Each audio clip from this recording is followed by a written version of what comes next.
What happened on Saltwell Hill is brought to you by Rapid Answers.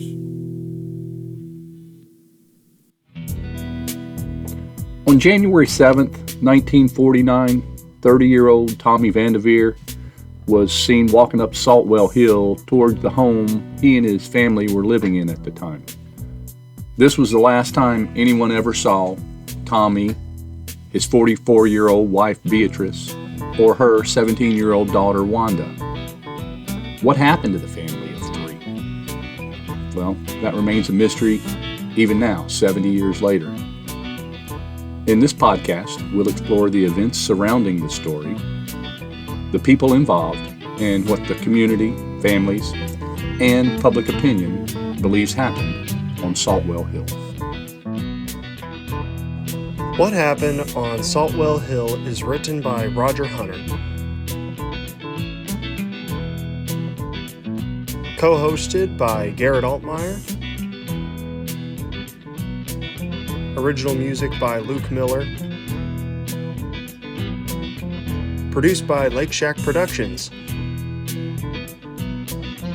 And now welcome to What Happened on Saltwell Hill. I'm Roger Hunter, and I'd like to welcome you to, this is the remix of the original series that we recorded. There really won't be any additional information. It's just presented in a different format. And so, you may be asking yourself, why do you care about something that happened in southern Indiana over 70 years ago? Why now? And why do you want to listen to me? Well, to explain that, I kind of need to go back and explain to you how I stumbled upon this story to begin with. In the early spring of 2020, the world was invaded by the crud. COVID-19 forced the closures of basically everything. People stayed at home, and if they did bother to venture out, they wore one of those, masks.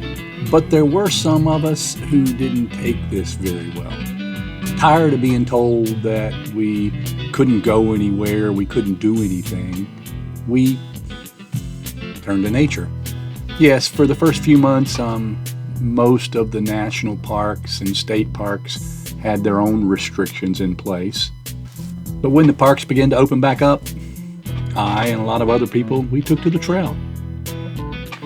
For me, it was a quest to see things that I guess they'd been there all along, but I had just never noticed them before. My quest took me to the Hoosier National Forest, in particular, Crawford County, Indiana. I found that the county was dotted with these big ravines and tall cliffs. These ravines were formed by small streams over millions and millions of years. Well, what I've learned over time is that when you have water and you have cliffs, you're bound to have waterfalls. My quest was to find waterfalls that were not on any maps anywhere. To do this, I ventured deeper and deeper into the Hoosier National Forest. For me, it became somewhat of an obsession. I spent hours looking at old maps and topo maps and USGS maps, trying to find anomalies. And then in January of 2021, I caught rumor of a large arch that was hiding, not on a trail, in the middle of the Hoosier National Forest. Natural arches and natural bridges are geological features that were formed millions of years ago. Back then, the Hoosier National Forest was a huge inland sea. As the earth rose and the waters receded, these amazing geological features were exposed. Many of the ones in Crawford County were inhabited by human beings as many as 10,000 years ago. When I learned about what turned out to be the largest arch in the state of Indiana, and that it was hiding in the backwoods of Crawford County, well, I had to find it. So I found some notations on some old maps, plotted a course on my Garmin, and set out to find Arrowhead Arch. Now, I'm pretty good with a GPS, and I was confident that I would be able to find the arch. But I guess I never really considered what else I might find down in those woods. Here are a few excerpts from a video that I was shooting while I was searching for the arch. Okay, so just a little ways down, the road kind of turned, and now I'm on top of that rock cliff and came across this. Looks like might have been a place to cook. I'm not exactly sure what it is. Wonder what the history out here is. If I look around, there's a bunch of trash and stuff over here. Looks like part of a foundation over there. So I'm guessing at one point there were structures out here. Here's more of what looks like a foundation.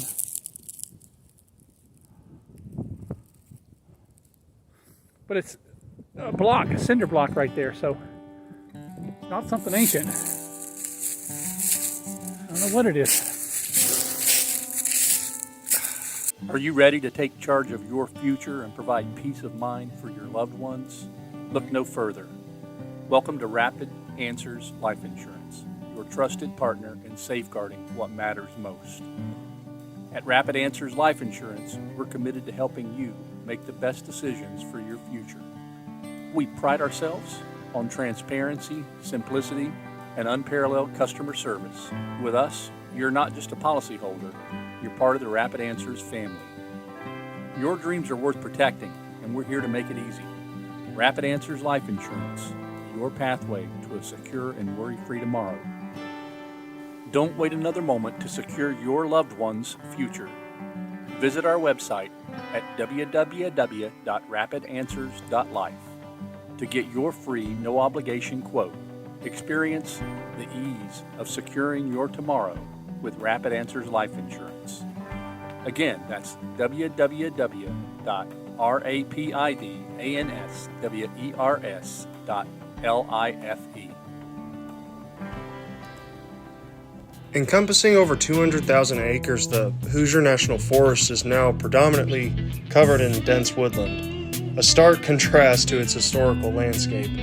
In the late 1800s and early 1900s, the majority of the land witnessed clear-cutting and settlement by European farmers, establishing small, dispersed farms across the region. However, in the 1930s, the consequences of over-farming became apparent. The hilly soil eroded severely and essential nutrients were depleted. The challenges escalated during the Great Depression, sealing the fate of these once thriving small farms. Abandonment of the land became widespread, causing a surge in tax delinquency. Local officials, alarmed by the dwindling tax base, sought solutions. In 1934, Governor Paul McNutt reached out to the Forest Service, proposing the purchase of abandoned lands with the vision of establishing a national park. As the 1950s unfolded, it became clear that the Hoosier State could not assemble the required 5,000 acres of unimproved land to form a national park. In an effort to safeguard the land and its natural resources, the U.S. Forest Service took action in October 1961, officially establishing the Hoosier National Forest. Saltwell Hill and its surrounding area had once been home to more than a dozen farms. Although most structures have long since succumbed to fire, subtle traces of civilization persist. What were once roads now exist as overgrown paths or succumbed to the encroaching wilderness completely. All right, so according to the GPS, I got to get on the other side of the creek.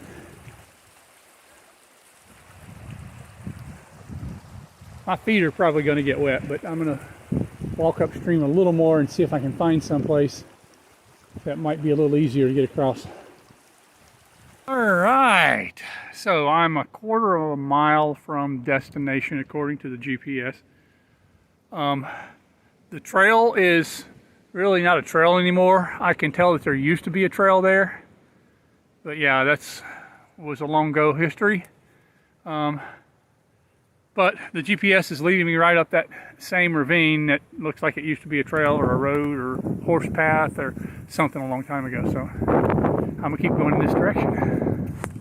I'm still on what Garmin is calling a trail, it's telling me that my destination is 300 feet that way. That's 100 yards. But Garmin is calling this a trail. I can see that maybe at one time it might have been. But you are basically bushwhacking at this point. After bushwhacking for a few miles, I arrived at what I thought was ground zero. And let me just say, if this arch is supposed to be so impressive, well, it wasn't very obvious. All right, so I'm like 2.5 miles back in here. I've seen some crags, cliffs, but not anything that should have been where I was headed. My phone battery is dead. I just booted it back up so I could do this video. I got 2.5 miles to get back to the car. It's 3 o'clock. It was a fail of epic proportions. I mean, seriously, it was starting to get dark, and when I'd left the car several hours earlier, I noted that the temperature was 24 degrees.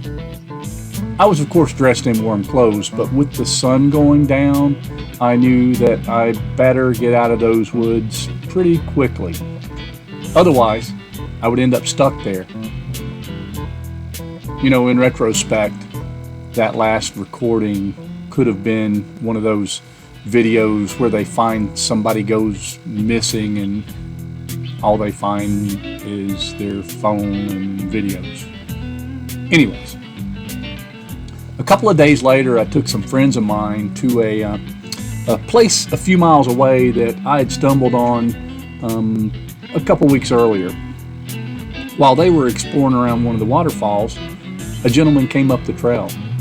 He sat down near me and we started talking.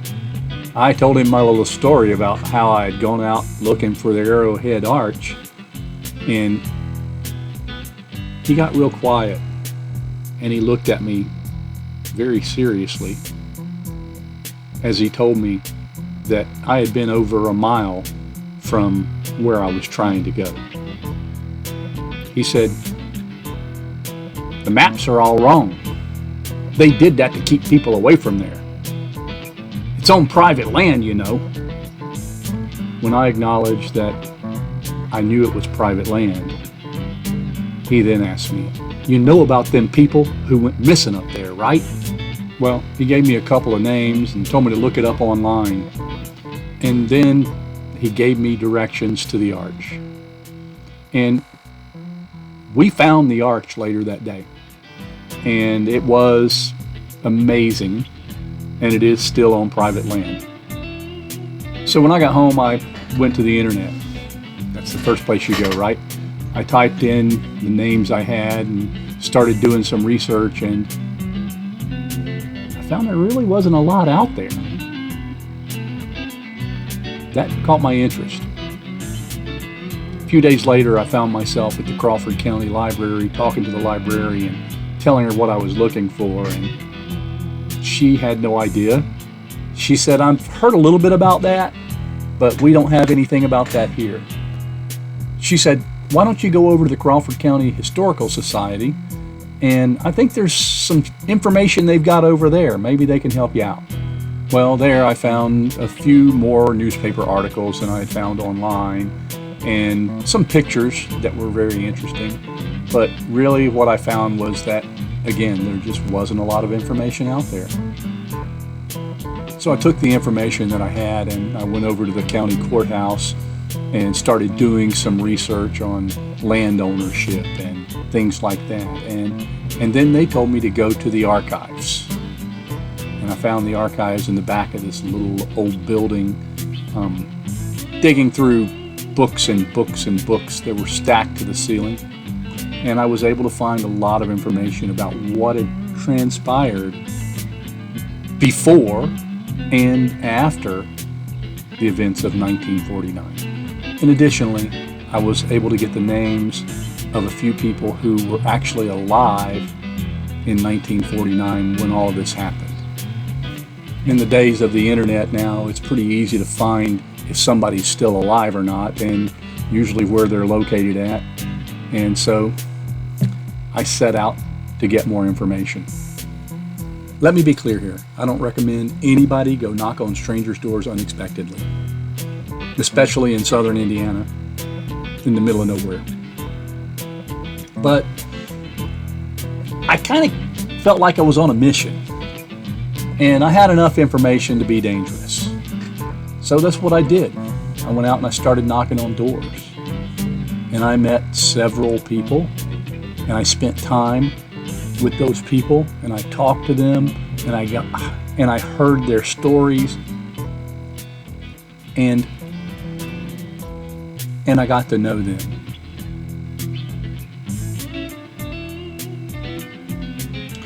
Many of them I would still call a close friend today.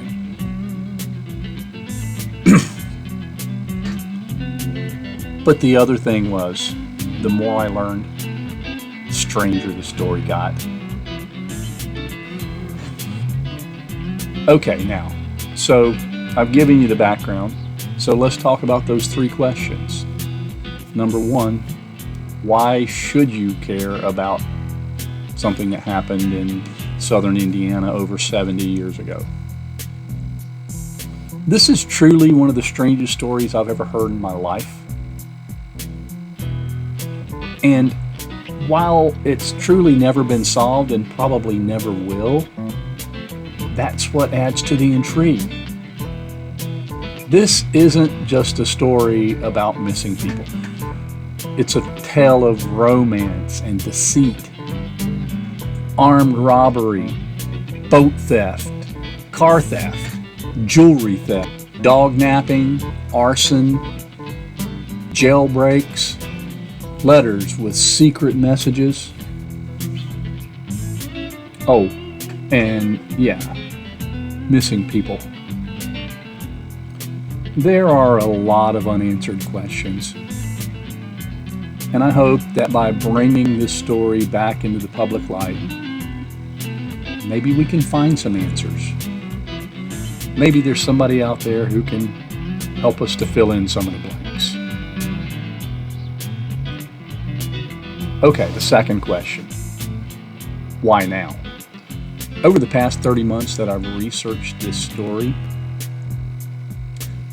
I've had one missed interview because the person that I was going to talk to had a stroke and they were in the hospital. And unfortunately, they did pass away shortly after that, and we never got the opportunity to talk. I had one interview that was cut short because the person I was talking to was a little tired and wanted to get some rest. We scheduled for a later time, but unfortunately, they too passed away a few days later. Many of the people that I interviewed were over 90 years old. And let me tell you, they were excited to tell me their story. They talked to me about what they remembered and how things seemed from their perspective. This story has to be told now, while the people who experienced it are still alive. And while there's still a possibility that we can get information that might answer some of these questions. And finally, question 3, why me? I approached this like building a puzzle. I didn't accept the newspaper stories as fact. Instead, I went in search of answers. I made some discoveries that were never part of the original investigation. I even spoke with a case manager at the Indiana State Police, who, by the way, was unable to furnish information because the file is still considered an open case. I followed the paper trail that led to this area of Crawford County becoming part of the Hoosier National Forest. And I discovered some motives that were never investigated. While we'll never know for sure what happened on Saltwell Hill, I believe there's no one alive today who can come closer to telling you the whole story about what happened on Saltwell Hill. And while I've researched this quite a bit, there are still a lot of questions that I have. So I encourage anyone who feels they have pertinent information about this case or something they'd like to share with me to please reach out to me by email at whathappened@saltwellhill.com. That is going to be a wrap for today. I am your host and storyteller, Roger Hunter, and I thank you for listening. And I'll see you in episode 2, Setting the Stage, where we'll introduce all the players that are involved in our story and tell you a little bit about every one of them and how they found themselves caught up in what happened on Saltwell Hill. I'll also introduce you to a couple of friends of mine who I met over the past 30 months, and we'll get to hear some things from their perspective next time we're together on what happened on Saltwell Hill. If you enjoyed our first episode, please like, follow, and subscribe. Leave us a review, and please share us with anyone you think would find our story interesting. You can see the whole episode with the complete video feed on YouTube. Search @Saltwell Hill. Or find us on Facebook by searching Saltwell Hill. Stick around for a sneak peek into episode 2 of What Happened on Saltwell Hill.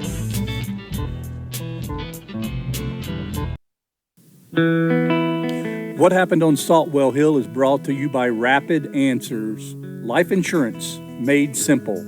To help support our podcast, go to www.rapidanswers.life and complete the simple profile to receive your free, no-obligation quote. If you'd like to learn more about working with Rapid Answers, click on the career opportunities at the bottom of the page. That's www.rapidanswers.life.